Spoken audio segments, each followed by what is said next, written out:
जय हिंद दोस्तों, वंदे मातरम। तो भाई फाइनली अब बीसीसीआई ने एक बड़ा डिसीजन ले लिया है। काफ़ी लंबे समय से इस बारे में जो क्रिकेट के फैंस हैं वो बातचीत कर रहे थे कि भाई आखिर ये कब होगा। आखिर वो हो गया है।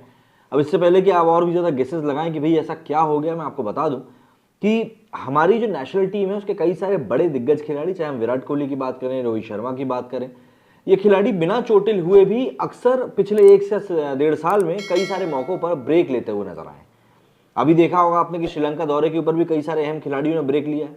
तो ऐसे में कई लोग इस व्यापक तौर पर सवाल उठाते थे कि इन खिलाड़ियों को जो भारत की तरफ से खेलने के लिए मिल रहा है, मतलब करीब 125 करोड़ लोगों में से आप 11 को चुना गया है खेलने के लिए और आपको चाहिए ब्रेक। हमारे देश के दिग्गज क्रिकेटर कपिल देव भी इसके ऊपर, साथ साथ सुनील गावस्कर जी भी इसके ऊपर विरोध अपना दर्ज करवा चुके हैं कि इस तरह के ब्रेक्स की आखिर इतनी क्या जरूरत है। और इन्हीं सब ब्रेक्स के साथ में एक बात और उठती थी ये कि यदि किसी को ब्रेक चाहिए तो वो आईपीएल से भी ब्रेक ले सकता है। आप देखेंगे इंग्लैंड के क्रिकेटर्स, ऑस्ट्रेलिया के क्रिकेटर्स कई सारे मौकों पर, मिचेल स्टार्क है तो अगर मैं गलत नहीं हूं तो 2014 या 15 के बाद से उसने आईपीएल ही नहीं खेला। तो ऐसे में ये क्रिकेटर जब आईपीएल से ब्रेक लेते हैं अपने नेशनल टीम को ज्यादा से ज्यादा वक्त देने के लिए, अच्छा प्रदर्शन देने के लिए, तो आखिर भारतीय क्रिकेटरों के अंदर पैसों को लेकर इतना क्या लोभ है कि वो कभी भी आईपीएल को ना ही नहीं बोल पाते। तो ये एक बहस थी जो काफी लंबे समय से सोशल मीडिया के ऊपर चल रही थी और अब उसी को लेकर पूरी बात जो निकल कर सामने आई है उसी बारे में हम लोग बात करने वाले हैं इस वीडियो में। किसी क्रिकेटर के टीम इंडिया में सिलेक्शन का आधार अब सिर्फ आईपीएल सीजन का प्रदर्शन नहीं होगा। बीसीसीआई ने रविवार को 4 घंटे चली रिव्यू मीटिंग में ये चीज साफ कर दी है कि भाई अब किसी भी तरीके से किसी भी प्लेयर को इस तरह से प्रदर्शन के ऊपर, मतलब आईपीएल के प्रदर्शन के ऊपर, तो भैया कहीं से कहीं तक भी उसको सिलेक्शन नहीं दिया जाएगा। मीटिंग में खिलाड़ियों के वर्कलोड, उनकी फिटनेस और टेस्ट पर भी चर्चा करेगी। बीसीसीआई ने आईपीएल फ्रेंचाइजियों को साफ कहा है कि वे खिलाड़ियों के वर्कलोड का मैनेजमेंट करें। नेशनल क्रिकेट एकेडमी को बोर्ड ने आदेश दिया है कि वो इस मसले पर फ्रेंचाइजियों के साथ काम करे और कड़ी नजर रखे। इस मीटिंग में टी20 वर्ल्ड कप की हार की समीक्षा हुई। 2023 वर्ल्ड कप की तैयारियों पर बड़े फैसले लिए गए। अगर हम समझे कि इन सब चीजों में क्या हुआ तो सबसे पहले आपको समझना होगा कि आईपीएल के संबंध में क्या चीजें आई हैं और क्यों आई हैं। देखिए, बीसीसीआई ने नेशनल सिलेक्टर से कहा है कि किसी भी खिलाड़ी को सिर्फ एक शानदार आईपीएल सीजन के आधार पर नेशनल टीम में ना चुना जाए।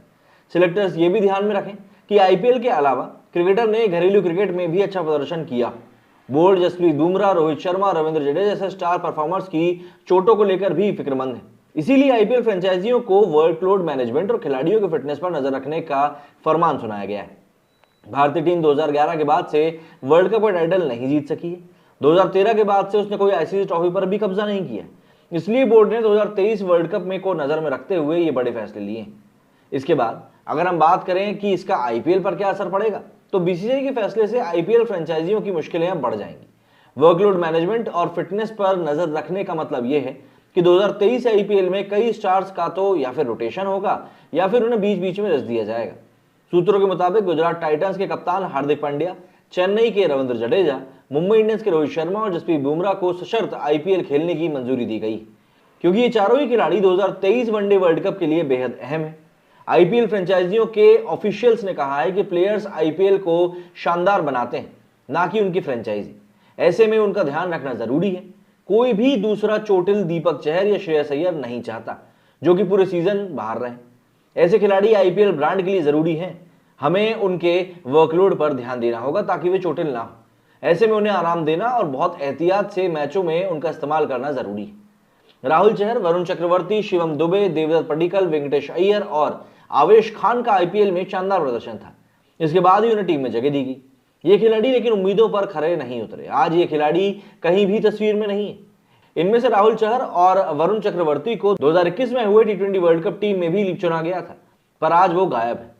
सूर्य कुमार यादव, ईशान किशन, अर्शदीप सिंह और दीपक हुड्डा और ऋतुराज गायकवाड़ जैसे खिलाड़ियों को मौका मिला तो इन्होंने जगह पक्की कर ली। आईपीएल के साथ साथ घरेलू टूर्नामेंट में भी इन सभी का प्रदर्शन लाजवाब रहा था। तो ऐसे में यहाँ पर समझना जरूरी है, क्योंकि भारत का जो 2023 का पूरा शेड्यूल है वो काफी ज्यादा पैक है। 2023 वनडे वर्ल्ड कप के लिए 20 खिलाड़ियों को शॉर्टलिस्ट भी किया गया है। इनमें 16 खिलाड़ी तो श्रीलंका के खिलाफ वनडे सीरीज के लिए शामिल किए गए खिलाड़ी हैं। रोहित शर्मा के अलावा विराट कोहली, हार्दिक पांड्या, रविंद्र जडेजा, जसप्रीत बुमराह, यजुवेंद्र चहल और श्रेयस अय्यर का वर्ल्ड कप के लिए चुना जाना लगभग तय है। ऋषभ पंत के ठीक होने पर उन्हें भी शामिल किया जा सकता है। संजू सैमसन, ऋतुराज गायकवाड़, आर अश्विन, भुवनेश्वर कुमार के नाम भी यहां सामने आ सकते हैं। वनडे वर्ल्ड कप से पहले टीम इंडिया 5 सीरीज खेलेगी। सभी में 3-3 मैच होंगे। 50 ओवर का एशिया कप भी खेला जाएगा। सभी 20 खिलाड़ियों को इन मैचों में ट्राई किया जाएगा और फिर वर्ल्ड कप के लिए फाइनल 15 की स्क्वाड तैयार होगी। टीम इंडिया का हिस्सा बनने के लिए उन्हें डेक्सा स्कैन और योयो टेस्ट पास करना भी जरूरी है। डेक्सा हड्डियों का स्कैन टेस्ट होता है और योयो टेस्ट में खिलाड़ियों को 20-20 मीटर के स्प्रिंट लगाने होते हैं। तो ऐसे में इस समय अगर हम देखें तो भाई बीसीसीआई जो है बड़े और व्यापक तौर पर इस समय कुछ कड़े फैसले लेता हुआ दिखाई दे रहा है। और अगर आने वाले समय में वाकई में टीम इंडिया को विजेता बनना है, बड़े टूर्नामेंट्स को जीतना है, तो उनको अपने प्रदर्शन के ऊपर तो काम करना ही पड़ेगा। साथ ही साथ जो बड़े खिलाड़ी हैं, इंपैक्ट प्लेयर्स हैं, उन सभी को भी अच्छा प्रदर्शन करना पड़ेगा, क्योंकि पिछले काफी लंबे समय से हम लोग देख रहे हैं कि खिलाड़ी बार बार रेस्ट लेते रहते हैं। इस विषय के ऊपर आप लोगों का क्या कहना है, कमेंट करके जरूर बताइएगा। मेरे इस वीडियो में फिलहाल इतना ही। जय हिंद, जय भारत।